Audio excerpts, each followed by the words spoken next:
नमस्कार मैत्रिणींनो, आपल्या रुचा क्रिएशन या चॅनलवरती मी आपले स्वागत करीत आहे। तर मैत्रिणींनो, आपण जो काही शिवण क्लास चालू केलेला आहे त्यामध्ये आपण स्टार्टिंगला शिवण साहित्याची माहिती बघितलेली आहे। 4 टक्स ब्लाउजची पेपर कटिंग, कपड्यावरती कटिंग आणि त्यानंतर स्टिचिंग या सगळ्या गोष्टी आपण आपल्या क्लासमध्ये बघितलेल्या आहेत। त्यानंतर आपण कटोरी ब्लाउजसुद्धा बघितलेला आहे। कटोरी ब्लाउजची सुद्धा आपण पेपर कटिंग, कपड्यावरती कटिंग आणि स्टिचिंग हे सगळं बघितलेलं आहे। आणि त्यानंतर हे दोन्ही ब्लाउज कंप्लीट झाल्यानंतर आता सध्या आपण डबल कटोरी ब्लाउजला इथे सुरुवात केलेली आहे।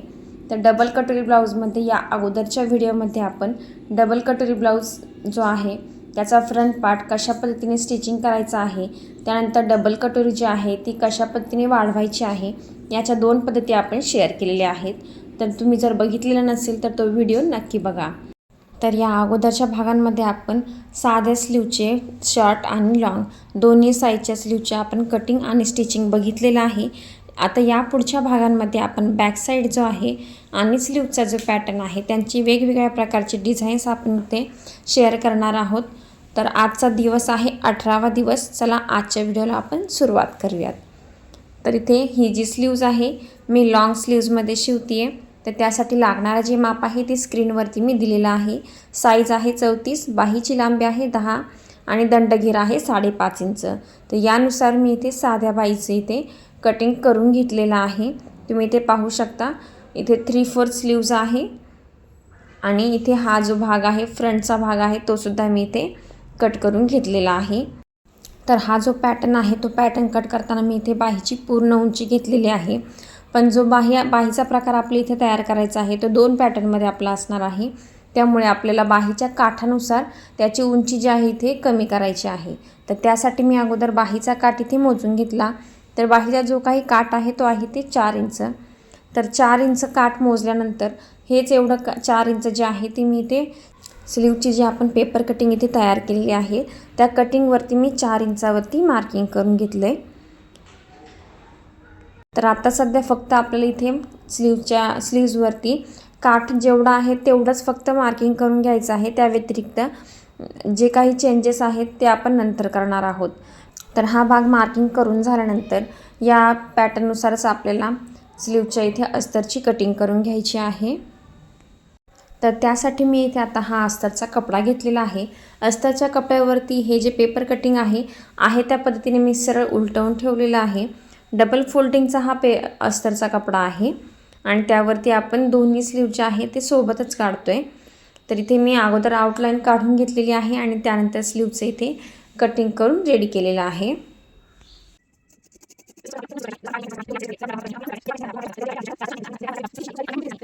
तर आता मी इथे अस्तरची स्लीव जी आहे कटिंग करून घेतली आहे। त्यानंतर आपण जे काही काठाचे इथे मार्किंग केलेलं होतं तर तो मार्किंग केलेला तेवढा भाग आहे तो मी इथे कट करून साईडला काढून घेतलेला आहे। आणि जो काही वरचा भाग आहे आपला इथे तयार झालेला आहे त्यानुसार आता आपल्याला पुढचा पॅटर्न तयार करायचा आहे। तर हा काठाचा जो भाग आहे तो आपल्याला नंतर जेव्हा आपल्याला दंडघेराचं माप मोजायचं असतं त्यासाठी आपलं जेव्हा काठाचं कटिंग करायचं आहे तर त्यासाठी आपला हा भाग लागणार आहे। तर तो फक्त आपण कटिंग करून साईडला ठेवून द्यायचा आहे। आता हा जो बाकीचा भाग आहे हा भाग आपला आता सध्या लागणार आहे। यानंतर आता आपल्याला ब्लाउजचा जो काही काठ आहे तो सुद्धा काठ मी इथे संपूर्ण काढून घेणार आहे।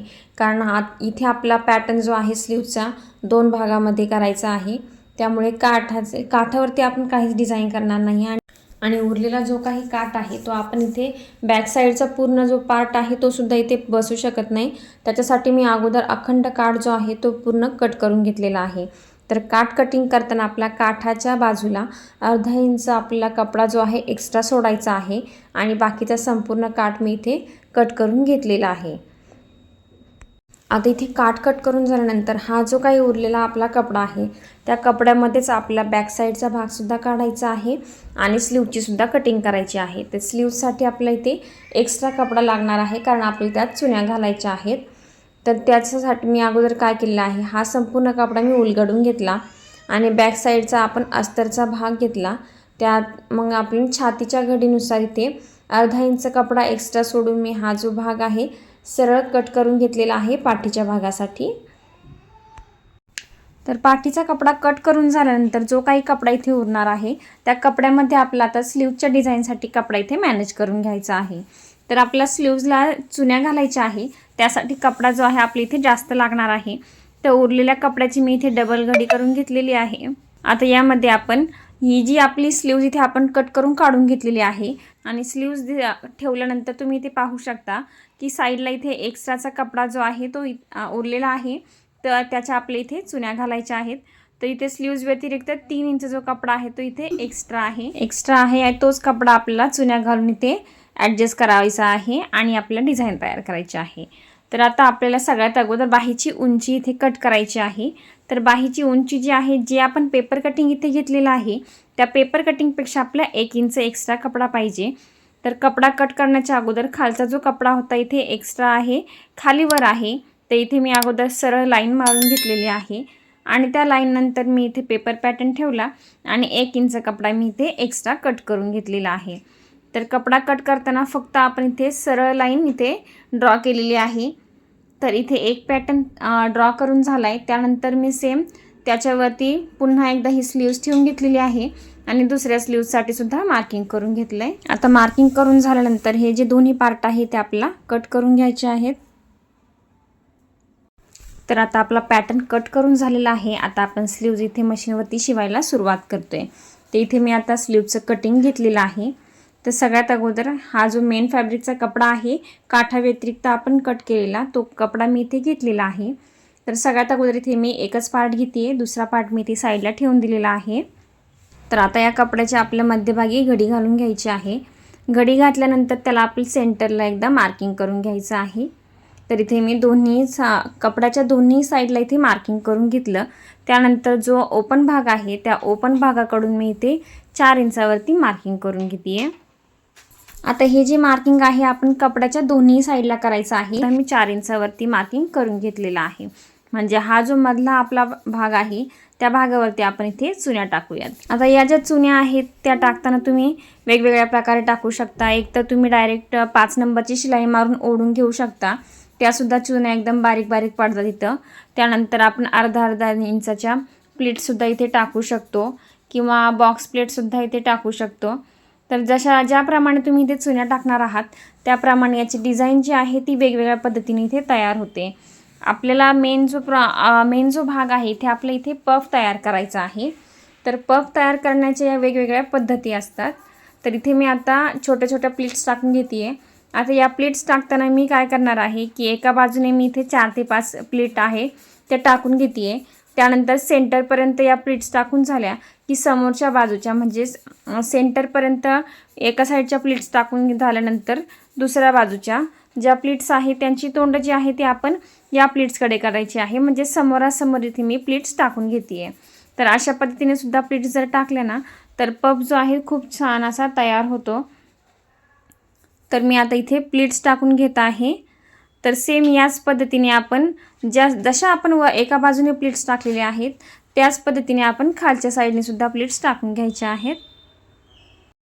तर दुसऱ्या साईडच्या प्लेट्स टाकण्याच्या अगोदर आपल्याला काय करायचं आहे, जो पेपर पॅटर्न आपण स्लीव्जसाठी तयार केलेला आहे तो पेपर पॅटर्न अगोदर घ्यायचा आहे आणि जो आपला खालचा सेंटर आहे काठाच्या जवळचा आपण जो कट केलेला आहे तो पॅटर्न जो आहे तो आपल्या इथे ठेवून घ्यायचा आहे। त्याची जी लांबी आहे ती आपली इथे मोजून घ्यायची आहे, कारण प्लेट्स टाकल्यामुळे बरेचदा जो कपडा आहे ते आपल्याला कमीसुद्धा पडू शकतो।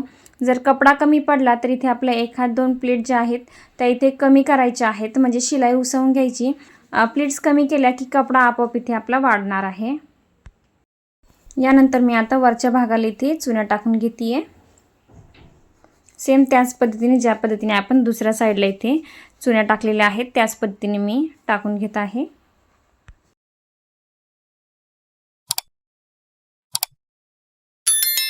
आता इथे दोन्ही साईडला आपल्या चुन्या ज्या आहेत त्या घालून झालेल्या आहेत। यानंतर काय करायचं आहे, आता आपले पेपर पॅटर्न घ्यायचं आहे आणि पेपर पॅटर्न जो आहे तो आपल्या संपूर्ण इथे आउटलाईन त्याची काढून घ्यायची आहे। आउटलाईन काढून झाल्यानंतर जर शिलाई जी आहे ती आपली आउटलाईनच्या बाहेर येत असेल तर आपण व्यवस्थित त्या आउटलाईनवरती शिलाई एकदा मारून घ्यायची आहे। आणि जर तुम्ही पेपर पॅटर्न जर 2 तयार केलेले असतील तर तुम्ही इथे डायरेक्ट पेपरवरती सुद्धा शिलाई इथे मारू शकता। मग नंतर शिलाई मारून झाल्यानंतर डायरेक्ट पेपर जो आहे तो इथे आपला फाडून काढून घ्यायचा आहे आणि आपल्याला शिलाई मारल्यानुसार आपण तो कपडा जो आहे तो इथे कट करून घ्यायचा आहे। तर आता मी इथे एकच पेपर पॅटर्न तयार केलेला आहे, त्यामुळे मी इथे आउटलाईन काढून घेतलेली आहे। शिलाई व्यवस्थित मारून घ्यायची आहे आणि आउटलाईनवरती आपला हा कपडा कट करून घ्यायचा आहे। तर हा जो कपडा तुम्ही कट करणार आहात तेव्हा आपल्याला एक काळजी घ्यायची आहे की जेव्हा आपण चुन्या घालताना शिलाई मारलेली आहे ती शिलाई आपल्याला कुठेच इथे कट होता कामा नये याची आपल्याला काळजी घ्यायची आहे। कारण तिथे जर आपली शिलाई कट झाली की आपल्या चुन्या ज्या आहेत त्या पुन्हा इथे उसवल्या जातात आणि परत आपल्याला चुन्या घालाव्या लागतात। तर त्यासाठी एकतर तुम्ही शिलाई अगोदर मारून घ्या, त्यानंतर कपडा इथे कट करा, किंवा जेव्हा आपण ड्राफ्टिंग करतो आउटलाईन मारतो तेव्हा व्यवस्थित एकदा बघून घ्यायचं आहे। तर शिलाई जर आपली बाहेर असेल तर व्यवस्थित अगोदर शिलाई मारून घ्यायची, त्यानंतरच कपडा आपला इथे कट करायचा आहे। तर इथे मी हा कपडा जो आहे पूर्ण कट करून घेतलेला आहे। तर इथे आता तुम्ही बाहीचा पफ पाहू शकता किती सुंदर असा तयार झालेला आहे। तुम्हाला हवं तर तुम्ही इथे बाही न फुगवता एकदम प्लेन सुद्धा इथे तयार करू शकता। ते प्लेन तयार करून घ्यायची आणि त्याच्यावरतून आपल्या एकदा इस्त्री फिरून घ्यायची आहे, तो सुद्धा लुक इथे खूप छान दिसतो। आता आपण बाहीला खालच्या साईडने काट लावून घेऊयात। आता त्यासाठी मी इथे हा आपण जो कट करून काढला होता तो काट इथे मी घेतलेला आहे। आता हा काट आपला किती कट करायचा आहे, तर त्यासाठी आपण जेव्हा बाहीचं पेपर कटिंग आपण केलेलं आहे तेव्हाच आपण जो काट आहे किती इंच आहे ते मोजून आपण बाहीचा उरलेला पॅटर्न जो आहे तो कट करून इथे काढून घेतला होता। तो पेपर पॅटर्न आपला आता इथे घ्यायचा आहे। तर आता हा पेपर पॅटर्न जो आहे तो उलगडून मी इथे सरळ ठेवलेला आहे, म्हणजे डबल न ठेवता मी इथे सिंगल ठेवलेला आहे। आता पेपर पॅटर्न ठेवल्यानंतर त्या पेपर पॅटर्नपेक्षा आपला अर्धा इंच काठ जो आहे इथे एक्स्ट्रा घ्यायचा आहे, कारण काठाचे बरेचदा धागे निघतात। तर आपल्याला जेव्हा आपण अस्तर जॉईंट करतो ना तोपर्यंत त्याचे बरेचसे धागे निघालेले असतात, तर त्यामुळे कपडा इथे कमी पडू शकतो। त्यामुळे आपण नॉर्मल फक्त पाव इंच किंवा अर्धा इंच तुम्ही जास्त इथे घेऊ शकता। तर इथे मी डबल काठ इथे कट करून घेतला आहे, म्हणजे दोन्ही बाहीसाठी मी इथे काठ कट करून घेतलेला आहे। तर काठ कट करताना आपण दंडगेराच्या आकारानुसारच कट केलेला आहे, म्हणजे खालचा जो भाग आहे तो कमी आहे, वरचा जो भाग आहे इथे जास्त आहे, तिरका भाग आहे हा। आता आपण इथे काठ जो आहे तो मेन फॅब्रिकला इथे जॉईंट करून घेऊयात। तर आता हा काठ जॉईंट करताना आपल्याला मेन फॅब्रिकचा कपडा जो आहे इथे मी सरळ ठेवलेला आहे। तर सरळवरतीच आपला ही काठाची बाजूसुद्धा सरळच ठेवायची आहे, आणि काठाची जी बाजू आहे ती मोठी जी बाजू आहे ती आपल्या मेन फॅब्रिकच्या बाजूने येणार आहे। अशा पद्धतीने आपल्याला जॉईंट करायची आहे। तर इथे मी सरळवरती सरळ जो भाग आहे एकदा ठेवून घेतला आणि सरळ त्याला शिलाई मारून जॉईंट करून घेतलेला आहे। आता हा भाग जॉईंट करून झालेला आहे। त्यानंतर आता आपल्याला अस्तरचा कपडा घ्यायचा आहे। तर मी अस्तरच्या स्लीवचा एक पॅटर्न इथे घेतलेला आहे। आता हा पॅटर्न आपण बाहीवरती ठेवताना फ्रंटचा आणि बॅकचा जो काही पॅटर्न इथे आहे तो व्यवस्थित आपल्याला बघून इथे ठेवायचा आहे, कारण जर उलटपालट झालं तर आपला बाहीचा जो भाग आहे तो इथे कमी जास्त होऊ शकतो। आणि दोन्ही पॅटर्न जेव्हा आपण जोडणार आहे तेव्हा आपल्याला अस्तरला इथे खून करून घ्यायची आहे, नाहीतर दोन्ही ज्या स्लीव्ज आहे त्या आपल्या एकाच साईडच्या इथे तयार होतील। तर इथे मी आता अस्तर जॉईंट करते। अस्तर जॉईंट करताना आपल्याला सरळ बाजूवरती अस्तर ठेवायचं आहे, जेणेकरून अस्तर आपल्याला दाबटीप मारून आतल्या बाजूने इथे मुडपता येईल। तर इथे मी अगोदर सरळ शिलाई मारून घेतली, त्यानंतर पूर्ण स्लीव जी आहे ती उलगडून इथे त्याला दाबटीप मारून घेतलेली आहे।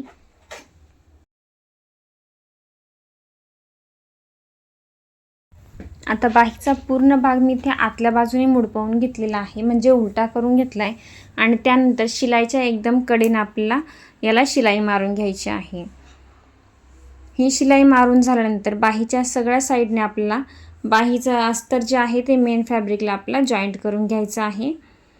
तर जॉईंट करताना नेहमी आपल्याला एक गोष्ट लक्षात घ्यायची आहे की जो काही आपला अस्तरचा कपडा आहे तो इथे आपल्याला कमी पडू द्यायचा नाही आहे, कारण जो मेन फॅब्रिकचा कपडा आहे तो आपण इथे एक्स्ट्रा कट केलेला आहे, पण जे अस्तर आहे ते आपण इथे स्लीवच्याच मापानुसार कट केलेला आहे।